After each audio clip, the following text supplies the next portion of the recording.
Hi, my name's Michaela.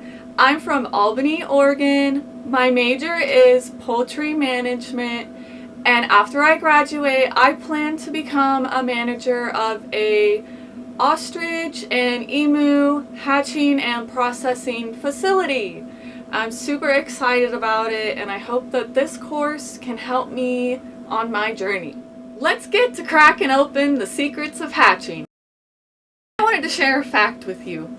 After the pandemic, chickens became the third most popular pet, and it's estimated there's about 85 million chickens owned by private citizens in the United States. In this video, I want to show you how you might be able to hatch your own chicks and become one of the 85 million in the United States.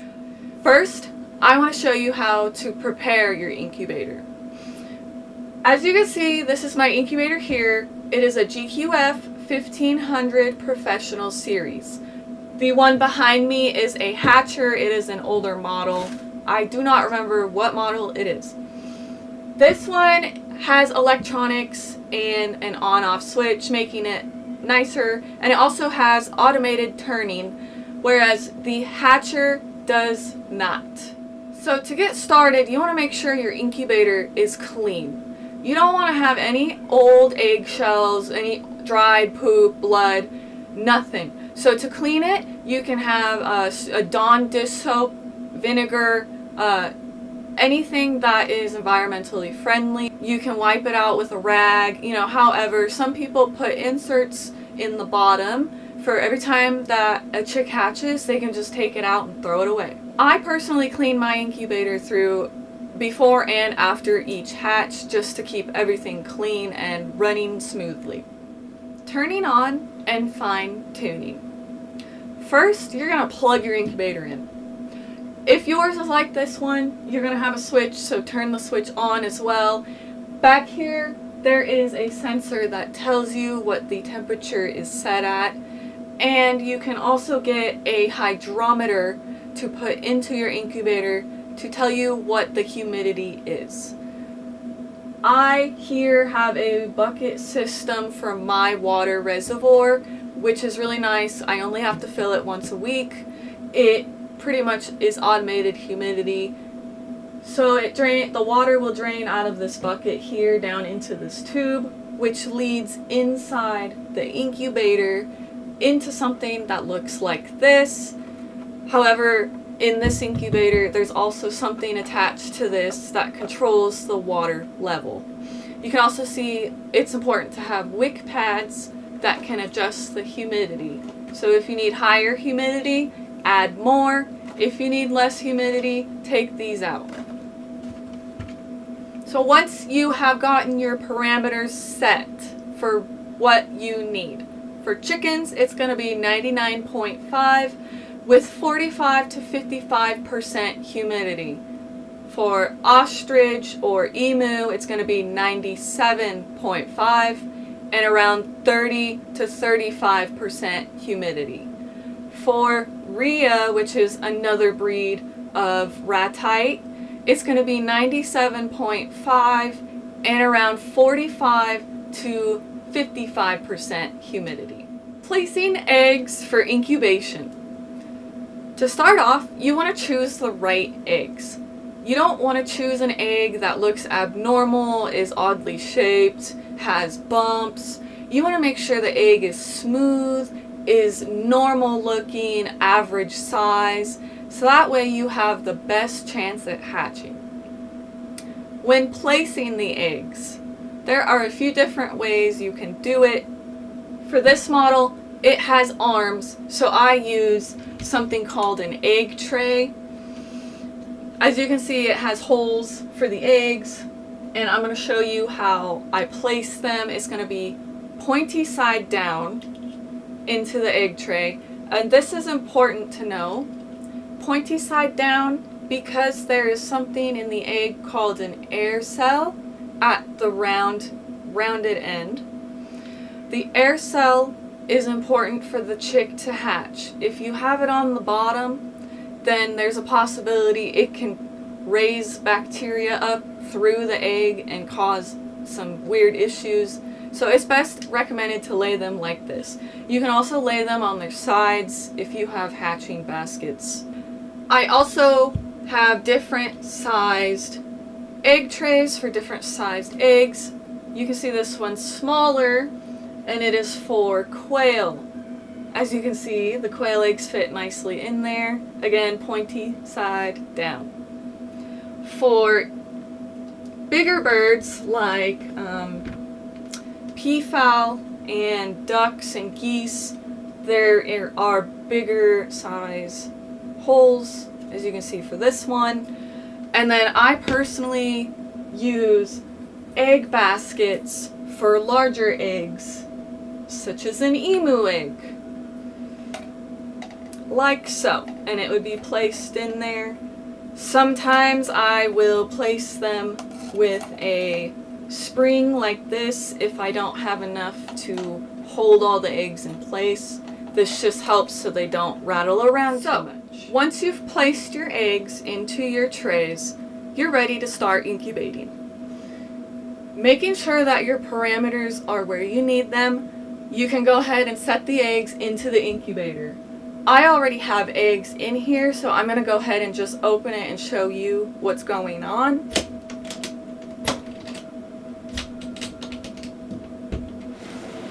As you can see, I have some quail eggs in here. When you're placing eggs in here, you'll want to make sure that these arms are around even with this here, so that you don't have any issues placing it in there. Once you've placed the eggs, make sure your auto turner is on, and how you do that is back at the control panel.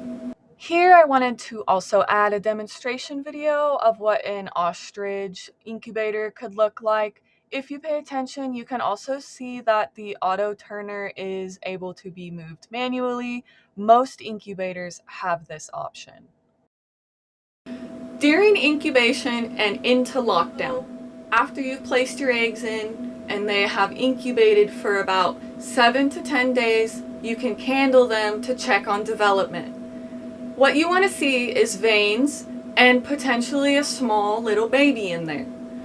If you see something like black spots, a red ring, floaties, lots of sloshing, that most likely means those eggs are duds and you need to take them out and discard of them in the garbage. Do not feed them to your chickens because they can have bacteria in them, so it's best to just throw them away. For chickens and other poultry alike, you can check around day 7 to day 12. Certain other birds like ostrich is going to be a little later, about I believe day 25 is where you can start to see it. For emu, you cannot candle at all. The eggs are way too dark. Some emu breeders use something called a digital egg monitor, which actually helps detect whether there is a heartbeat or not inside the egg. This also works on other types of eggs as well. Hatch time. So, hatch time is one of my favorite times. You're gonna have babies around day 21, but you want to prepare around day 19. Day 19 is called lockdown day. Lockdown is where you raise the humidity and don't open your incubator until everyone has hatched. This is important because if you open your incubator when you see babies hatching, but they haven't hatched all the way, you're going to do something to them called shrink wrapping them, and that kills them. Shrink wrapping is where the membrane on the inside of the shell ends up suffocating them by shrinking up to their body. There's so much fluids and stuff in there that when we open this door, it causes a suction type event, and that can be detrimental to your hatch. So don't open it until everyone's ready to go. Here is an example of my friend's ostrich hatcher, and I want you to notice the non-slip carpet squares at the bottom. Brooder setup. Once it's about 2 or 3 days after hatch, and you don't see any more chicks that look like they are trying to hatch, it is time to then take everyone out and put them into the brooder. For your brooder, you can get creative. Lots of people use lots of different things. Some people use like doggy playpens, baby playpens, boxes, kiddie pools. Get creative. I use this old octagon from Petco. It has a really cool lid on it. It has 4 lids actually. And I laid it on a pallet with a stall mat underneath for easy cleaning. For bedding, I recommend bedding pellets. I personally think that these are the best on the market compared to any other bedding besides hemp. Hemp is also a good one to use. For ostrich and emu, they're a little bit different. Their leg development is very important, so you want a non-slip surface like turf or maybe rubber stall mats.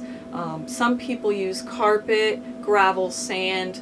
Some people use concrete, but you want to make sure that there's little rivets in there to give them grip and make sure it's not slippery. Some people even use raised wire racks to keep their emu and ostrich on in order to help with less mess as well, because the poop will just fall to the ground. Here I wanted to insert an example video of what I was talking about with the wire racks. You can see the holes are just big enough for the poop to fall through, but still offering enough grip. You can also see these little babies love sprouts. Every single time an ostrich or emu chick slips, it can be very detrimental to their leg development.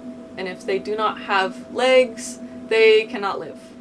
Well, now that we've hatched that idea, I hope that one day we can get to 86 million chickens in the United States, and hopefully you guys can contribute to that.